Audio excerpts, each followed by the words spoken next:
I ran into this last week. Here's what fixed it for me. Adding a debit card to your Square Wallet is straightforward, and I'll walk you through the steps. Step 1. Open the Square Wallet app. Launch the Square Wallet app on your mobile device. Make sure you are logged into your account to access all features. Step 2. Navigate to Payment Methods. Once you're in the app, look for the Payment Methods section. This is usually found in the Settings or Account menu.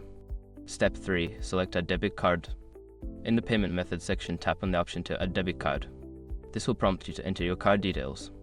Step 4. Enter your card information. Fill in the required fields, including your card number, expiration date, and CVV.